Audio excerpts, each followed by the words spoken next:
Hello guys, welcome back my YouTube channel doctor Aamir Ansari में एक बार फिर स्वागत है आपका नए वीडियो के साथ। गाइस, क्लिनिक पर ये बच्चा आता है, इसको बहुत तेज़ फीवर होता है।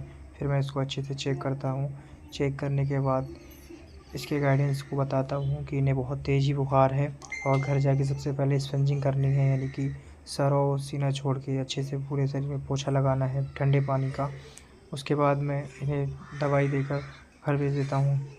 गाइस, आपको हमारी ये वीडियो कैसी लगी कमेंट में ज़रूर बताएं। धन्यवाद।